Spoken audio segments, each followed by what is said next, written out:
la France et l'Union européenne des puissances d'influence mondiale. Ça fera un bon sujet de développement construit, vous trouvez pas? Vous pourriez faire une belle introduction sous la forme de questions du genre « Pourquoi la France et l'Union européenne sont-elles considérées comme des puissances d'influence mondiale ?» Ou alors « Qu'est-ce qui fait de la France et de l'Union européenne des puissances d'influence mondiale ?» Côté plan, ce serait fastoche. J'imagine que vous avez déjà éliminé un plan type cause, fait, conséquence. Et vous avez bien fait.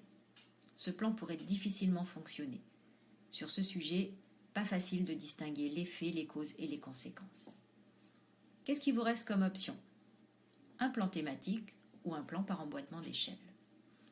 Comme l'échelle mondiale nous est imposée par le sujet, c'est difficile de choisir ce type de plan.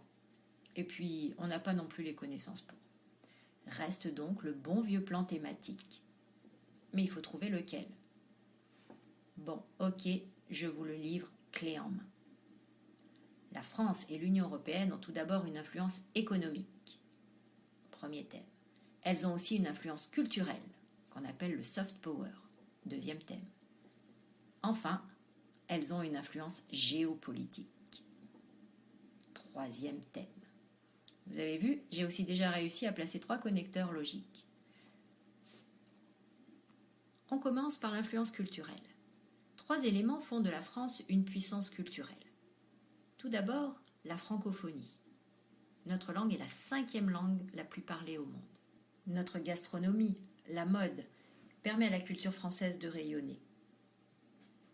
Cela permet d'expliquer que nous sommes la première destination touristique mondiale avec plus de 80 millions de touristes par an. L'Union européenne aussi est attractive pour les touristes. Elle essaye de diffuser ses valeurs de paix, de démocratie, plus généralement les valeurs des droits de l'homme. Sur le plan économique, la France est la 6e puissance économique mondiale. Ces firmes transnationales sont très dynamiques, notamment grâce à leur savoir-faire technologique. La France possède également le 2e domaine maritime mondial. Côté européen, on se rappelle que l'Union européenne est un des pôles de la triade.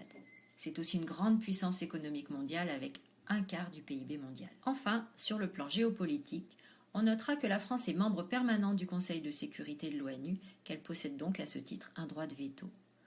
C'est une grande puissance militaire qui dispose de l'arme nucléaire et ses territoires ultramarins, les Tromtom, lui permettent une présence mondiale. Nombreux pays européens sont membres du G20 et nous participons à des opérations de maintien de la paix ou de lutte contre la piraterie.